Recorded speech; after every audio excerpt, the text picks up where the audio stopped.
So the woman that Elijah brought her son back to life. So during the famine, they went and lived with the Philistines.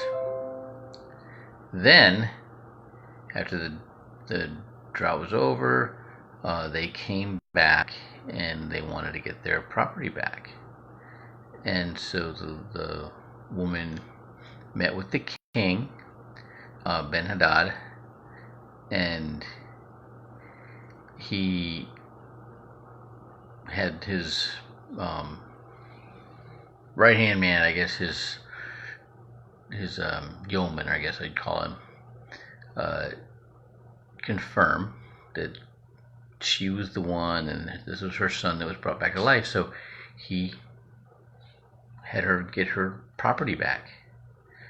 And then he gets sick, and he sends his messenger,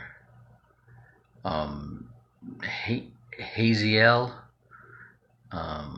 to meet with the prophet and wants him just to tell him whether he's going to live through this illness. And then the answer was kind of weird. It was like, yes, you will live through the illness, but you are going to die. And then Elijah starts crying, and the messenger, this guy Hazael, was like, "What? Why are you crying?" He goes, "Because I saw the devastation that you're going to bring on Israel." He's like, "Who, me? I'm just a little messenger." And then he told him that God had told him that he was going to end up being the king. So he goes back, he delivers the message to the king, Ben Hadad, and tells him, yep, he said you're going to live through the illness.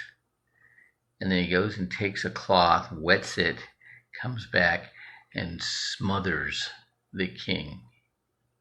And then he becomes the king.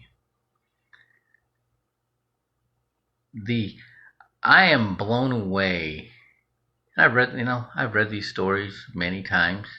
I guess I just wasn't fully conscious. This whole talking it back, when I read it, just embeds it in my brain. That's why I learn anyways. I'm auditory kinesthetic. But it's, there's not, God's the one that told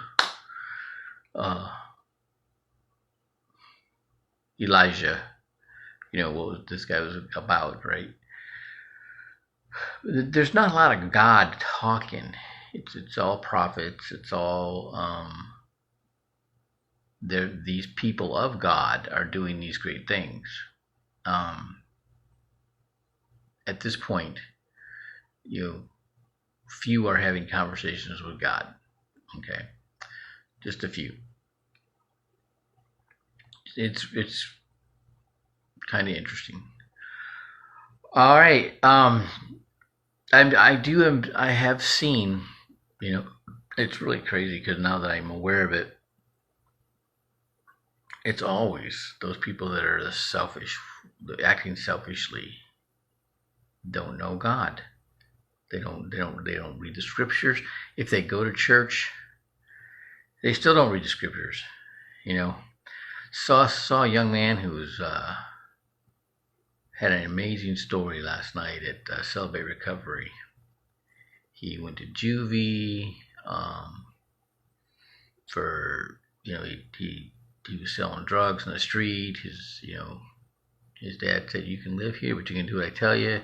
If not, there's the door." So he went out the door and lived a hard life. Then went to juvie, and then he ended up going to real prison. And he was like going to see like 50 years in prison, and they reduced it to 2. And with that, he knew God was in it, and he dove into the Word and into God. And he had an amazing story last night. And then there's this other guy I never seen him before. He was a trucker from Wisconsin, and he just popped into the church and sat in with Celebrate Recovery, and it was really tickled us that he just was in awe that there were people like that, right? that were as open about our issues and stuff, And it was an